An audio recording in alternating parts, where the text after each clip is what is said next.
Before we get into an update surrounding Jalen Brunson from Adrian Wojnarowski, let's get the good vibes rolling on the channel. I'm calling all the real ones to go ahead and like this video. If you want Jalen Brunson to get healthy, hit that thumbs up icon down below and like today's video.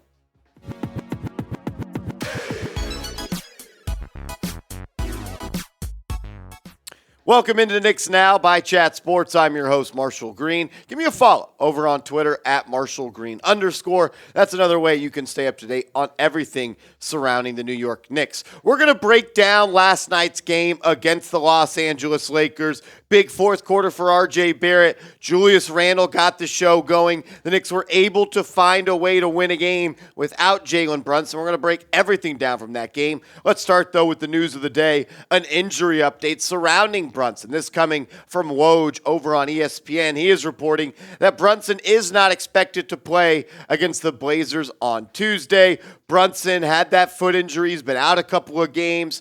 And look, it makes some sense. You're closing out a West Coast trip. You need him to get healthy. You're in a dogfight right now with the Brooklyn Nets between the 6th and the 5th seed in the Eastern Conference. And you got to balance having Brunson healthy and ready to go when games actually matter and trying to stay out of that 6th spot so you could play the Cleveland Cavaliers in a 5-4 matchup instead of maybe the Philadelphia Sixers in a 6-3 matchup. This is what Woj had to say about the injury. He said, "I'm told that it's increasingly unlikely that the Knicks will have Jalen Brunson back for the last 2 games of this West Coast road trip," talking about Sunday's game against the Lakers, and then Tuesday in Portland. Then they're off for 3 days. So following the game against against Portland, the Knicks don't play again till Saturday back at MSG against the Denver Nuggets. That would give Brunson more than a week of rest time for this foot injury. So he gets some time off. Hopefully he's right. Even if he has to miss that game, that's okay. However many games he has to miss for Brunson to come back to be healthy, that's what it's going to have to take. Some good news, though. Reports coming out from the New York Post that there was x-rays done on the foot of Jalen Brunson, and those came back negative, meaning there was nothing found structurally wrong, no breaks, no, severe sprains or anything like that, no torn ligaments, which is good news for Jalen Brunson. But I'm going to be honest with you. Anytime you hear the term foot, and using the term foot over ankle scares me in this situation. How many times have we seen professional players in professional sports, the NBA or the NFL, suffer from foot injuries and never really get back to being that same player? Not saying that's going to happen with Brunson, but it does kind of concern me that they're using the word foot over ankle, which makes it seem a little more dramatic than what it might be. We know how important Jalen Brunson is to this New York Knicks ball club. I believe he's the best player on this team. I believe he should be in the most improved player conversation this year. And I honestly think he should probably even get some MVP votes for what he's been able to do this year. I think this might be a scenario, and Woj talked about this. Although he didn't make the All-Star game, he could still be an All-NBA player. The stats are amazing for Brunson, but it's so much deeper than just the raw numbers. He's been so good for the Knicks where they've needed him in closing situations, as he's top 5 in clutch points in the NBA. He's the best ISO player based on advanced metrics in the NBA. He averages 1.1 points per possession in an ISO. He also leads the league in field goal percentage and effective field goal percentage and isolation scoring. And there's only one player in the NBA that averages more than 23 points per game and better than 40% from downtown. That is Jalen Brunson and Steph Curry. And in the last 28 games, Brunson's been playing like an MVP. He's averaging 28 points per game, 51% from the deck, and 45% from 3. This dude's incredible in the last 28 days. The Knicks need him back. It's kind of been evident that in the last couple of minutes in these closing games, the last 3 games, the Knicks have struggled without their point guard, and deservedly so, right? You do lose a guy that's so important like Brunson, you're going to take a step back. But I just want to make sure we're showing the appreciation that we need to for Brunson. Remember, he chose to be a Knick. He wanted to be a Knick, and he has exceeded all expectations. We need him back. We need him healthy. Let's get rocking and rolling. Type those 11s, his jersey number, to show our man Jalen Brunson some love down in the comment section. We're going to break down that Lakers-Knicks win last night here in a bit. But first, make sure you guys are subscribed to the channel, because if we get more info about Jalen Brunson or news or rumors comes out, we're going to put out a video. We really put out a video every day. We go live and do watch parties parties for every single game day, and we are almost at 19,000 subscribers. Help us get there. We're 280 subs away. Hit that sub button. Sub for Knicks Dubs. Hit that big red button. Let's go.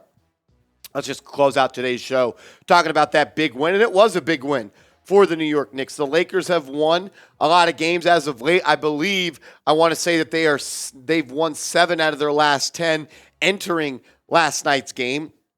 And the Knicks played really well. It really just felt like, to me, a game that the New York Knicks just beat up the Los Angeles Lakers. They attacked the cup. They won on the glass. They were able to get whatever shots they wanted.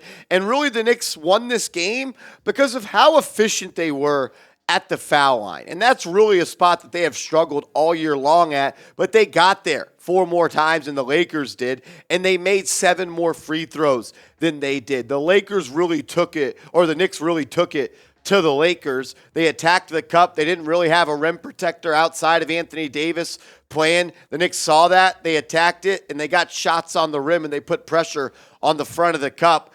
Look, they shot 47% from the field. That's pretty damn good for the New York Knicks. The 3-ball continues to be a problem for the Knicks, only 29% there. But look, you had 11 turnovers, same number as them, but really the free throw line. When you have RJ Barrett and Julius Randle, it's usually going to be a problem, but they were able to find out a way to win this game despite only shooting 29% from downtown. We'll take a look at RJ Barrett and Julius Randle and Emmanuel quickly and all the guys' stats here in a second.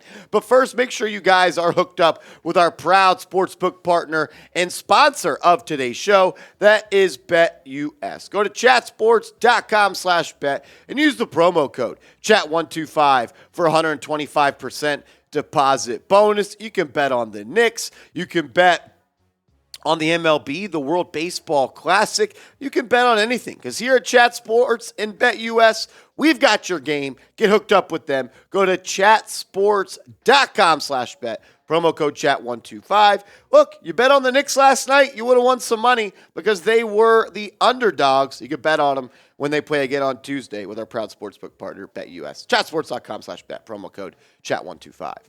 Let's round out today's show just breaking down some stats from the game. RJ Barrett had, in my opinion, one of his better games of the season. He closed the game. He had 13 points in the fourth quarter. On the live stream last night, I said it before the fourth quarter happened. I wanted this to be a fourth quarter without Jalen Brunson, that RJ Barrett needed to impose his will on the game, and he did that. Closed out the game, 13 points in the quarter. Had a couple of tough and clutch buckets.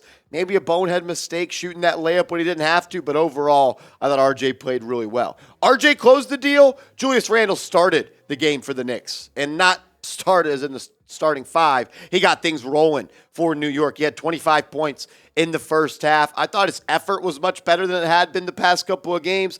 The shot-making ability for Randle is special. 33 points on 24 shots. Did have 3 turnovers, a couple down the stretch. You know, that's just what happens when you have Julius Randle on your team. But he had a good game, and he came back after his worst game of the season against the Clippers. I was proud of the way Randle bounced back in L.A. Emmanuel quickly continues to be the unsung hero of this basketball team. Without Jalen Brunson, so much pressure falls on Emmanuel quickly, and I continue to find myself saying that he needs to be aggressive. He needs to get looks. He needs to dominate the ball. We don't just need to throw the ball to Randle and hope and pray that he's going to get a bucket to go in a tough shot situation. Quickly creates easy looks for himself. He gets downhill. That floater he's got, when he gets into that snake dribble in the pick and roll and he's got the defender on his back, that floater is almost money. When he hits shots, the Knicks, they're a tough team to beat.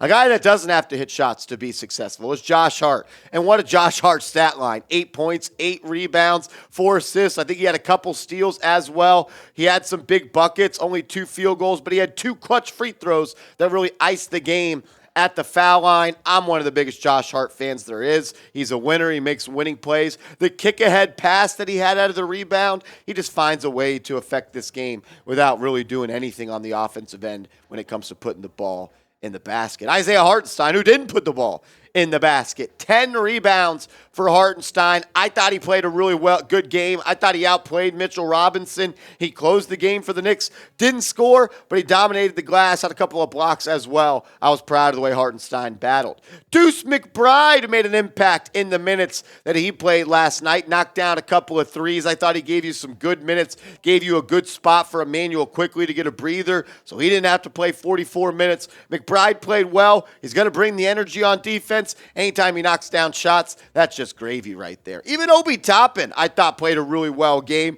One of my favorite plays of the game was Isaiah Hartenstein had the steal. RJ Barrett goes behind the back in transition and puts it on the top shelf, and Obi Toppin just stuffs the alley-oop. I thought he played well. I think he probably even could have played some more minutes, but Tom Thibodeau, he's the coach of the New York Knicks. I didn't think Mitchell Robinson really played that well last night. 4 points, 5 rebounds, struggled to guard Anthony Davis. That's a tall task for Mitch Rob. He's a good player. I like Robinson. I'm not discouraged. But just a rough game last night. I didn't think that he brought it. And look, when you have Hartenstein playing like that, you got to play him. Mitchell Robinson, he's going to have to continue to fight for some minutes. Quentin Grimes finished the game with 5 points, 4 rebounds. Kind of like Josh Hart, his impact just goes so much deeper than the stat sheet. Like, looking at these stats, you're probably like, he didn't play that well. 5 points, 4 rebounds, 3 assists. But I felt like he made winning play after winning play, played good perimeter defense. I was happy with the way Grimes played. He gave you good winning minutes, and that's what he's going to do. Big fan of QG. Appreciate everybody for tuning in to today's show. Remember, you can also stay up to date on Knicks news and rumors over on my Twitter at @MarshallGreen_. We'll be live on the channel tomorrow for the Knicks Blazers game. Until then, let's go Knicks.